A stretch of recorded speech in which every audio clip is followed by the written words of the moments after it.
大家好，歡迎收睇講星睇真啲。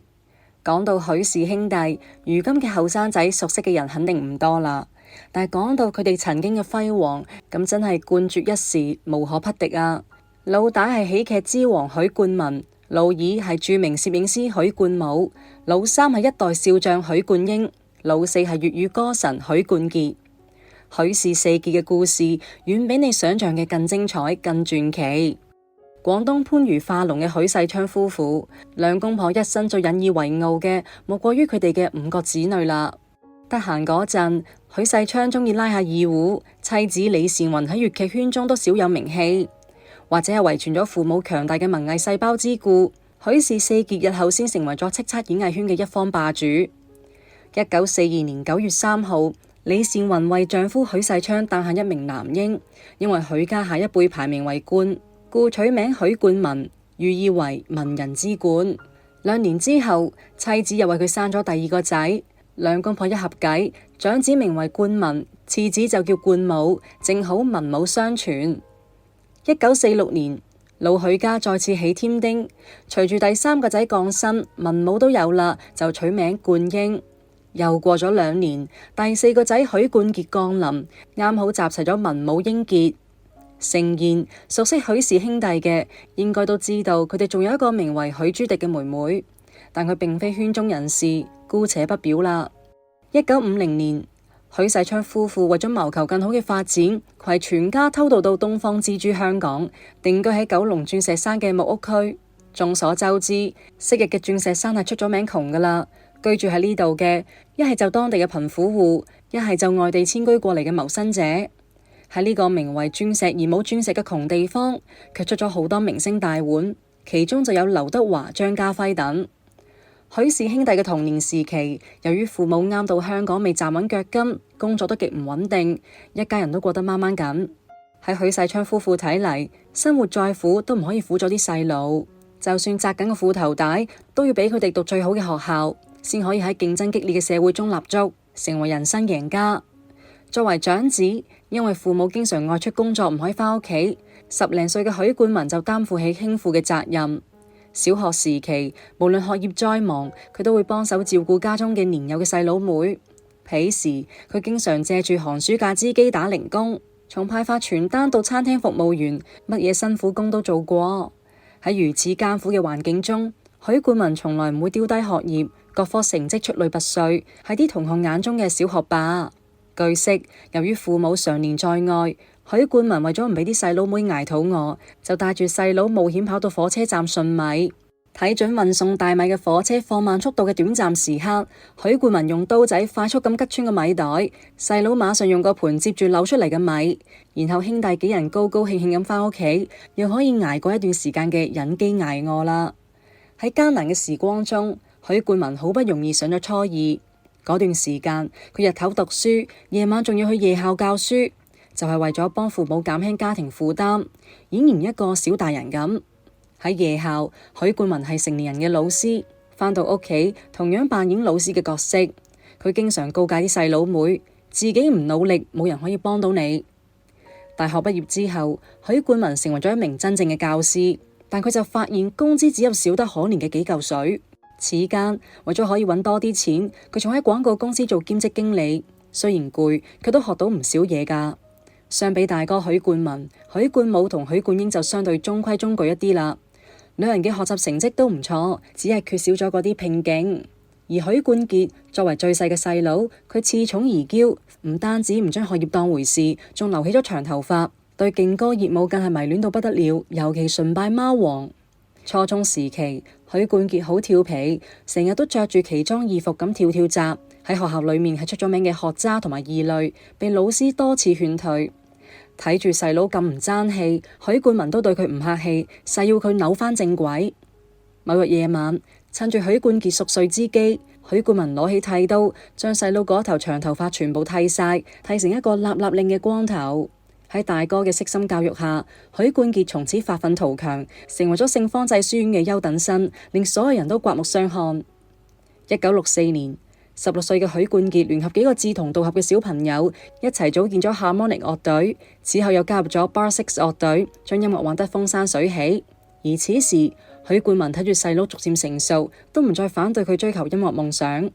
18歲嘅時候，許冠傑就讀於英華書院讀中學，並加入咗蓮花樂隊，擔任主音歌手。於同年推出咗《Just a Little》、《I'll Be Waiting》兩張英文歌曲專輯。呢一年喺音樂界打響名氣嘅許冠傑，深受廣播電視台賞識，受聘成為咗一名節目主持人，事業穩定，前景一片大好。許冠傑自然唔會忘記大哥。嗰陣時，許冠文啱啱大三畢業，雖然同時做住幾份工，佢都仲係唔夠交高昂嘅學費。經許冠傑舉薦，許冠文參加咗主持人嘅面試，憑住過硬嘅文化底蘊同埋自帶喜感嘅舞台風格，被無線電視歡樂今宵節目組錄用咗。無線為佢開出咗月薪5000蚊嘅高工資，呢個令佢睇到咗喺娛樂圈發展嘅巨大優勢。主持歡樂今宵嘅嗰段時間，啲觀眾如此評價許冠文，佢喺邊度就將歡笑帶到邊度。此後，無線又為佢量身定製咗一檔名為《雙星報喜》嘅黃金檔節目，等擅長唱歌嘅許冠傑同佢搭檔。一經播出後，就創下咗當年香港所有電視台嘅最高收視率。1971年嘅某期節目中，許冠傑唱咗一首由大哥寫嘅英文詞，自己改編成中文後譜成曲嘅《鐵塔凌雲》。正係呢首歌，許冠傑正式開啟咗粵語歌嘅新時代，令難登大雅之堂嘅粵語歌轉變成主流音樂。一路做主持人，許冠傑仲抽時間學習，憑借優異嘅成績考入咗香港大學。許氏四傑成長嘅過程中，許冠文最優秀卻又最嚴格，兄弟們成日俾佢鬧。二哥許冠武向來少言寡語，一直係與世無爭嘅性格。四弟許冠傑性格開朗，儼然係一個樂天派。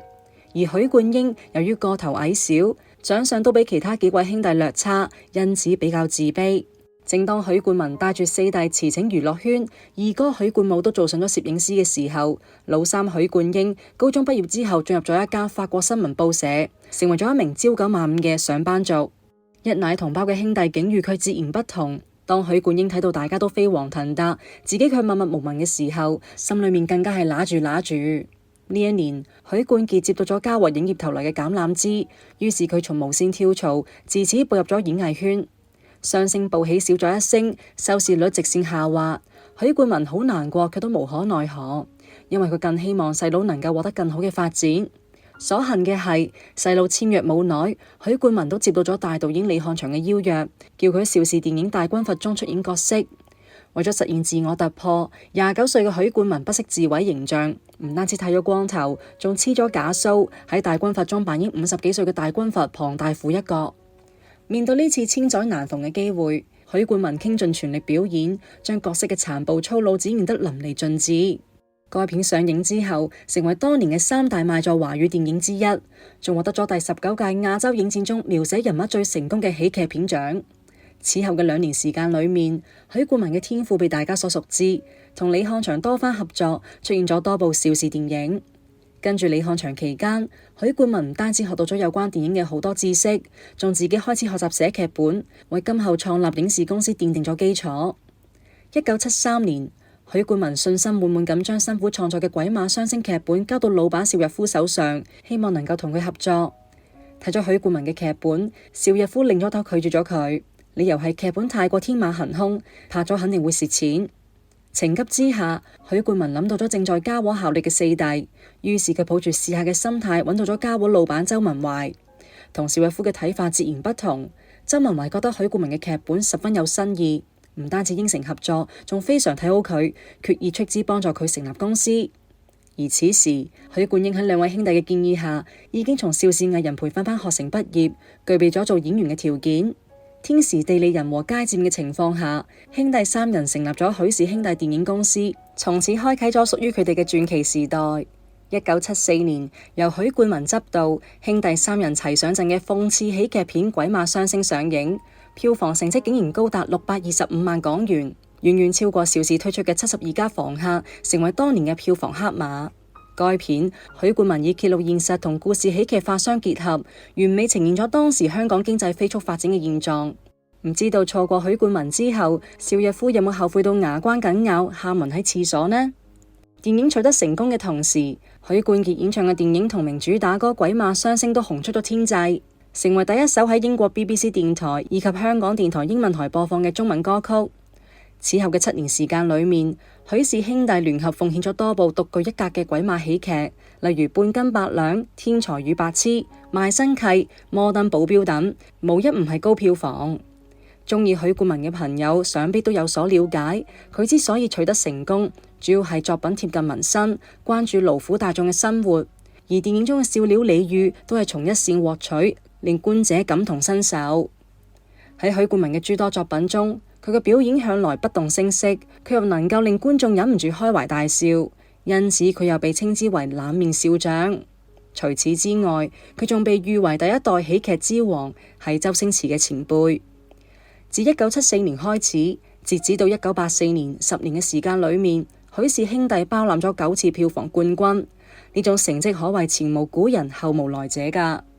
1981年，許冠文憑借《摩登保鏢》斬獲咗香港首屆電影金像獎，成為金像獎歷史上嘅第一位影帝。同年，許冠傑先後發行咗專輯《摩登保鏢》，收錄嘅12首歌曲中嘅《印象》、《念奴嬌》分別獲得咗金曲獎同金唱片獎。與此同時，許冠傑仲將演唱會開遍咗香港，開到咗美國，一時聲名大噪，成為第一代粵語歌神。此後喺大哥許冠文嘅鼓勵下，許冠傑以200萬嘅超高片酬，受邀加入咗新藝城影視公司，主演咗最佳拍檔系列影片，多次締造影視輝煌。許氏兄弟嘅輝煌，大哥同四弟係絕對嘅主角，卻都離唔開配角許冠英嘅辛勤付出。喺諸多作品中，佢基本上都喺度扮演黑仔之類嘅角色，卻係實打實嘅搞笑擔當。冇咗佢，許氏兄弟嘅電影將會失色不少。多年以嚟，大哥同四弟一直享受住星光璀璨、榮光無限，而佢就幾乎都喺度做背景板，成為咗影帝之弟、歌神之歌。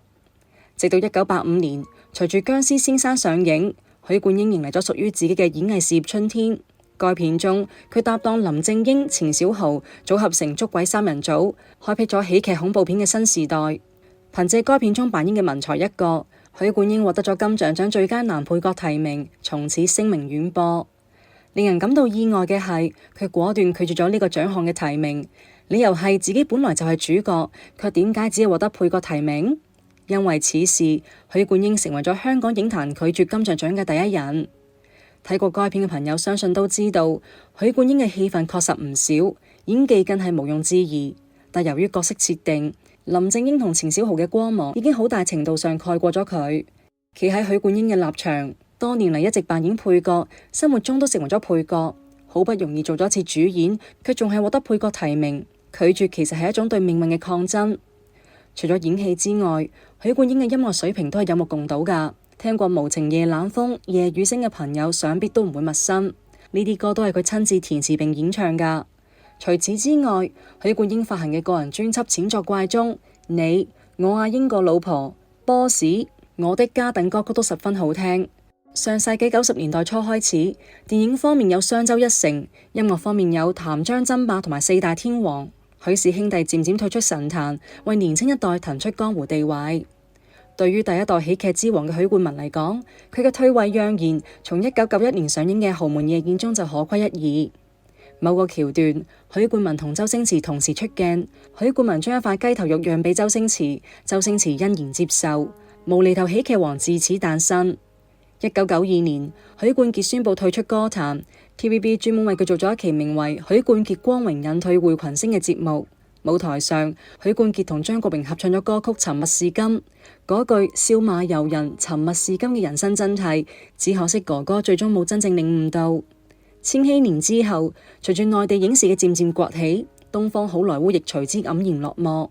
2004年4月，56歲嘅許冠傑重磅復出，連住舉行咗38場演唱會，許冠英擔任特別嘉賓，兄弟二人喺舞台上留低嘅畫面，成為一個時代嘅永恆記憶。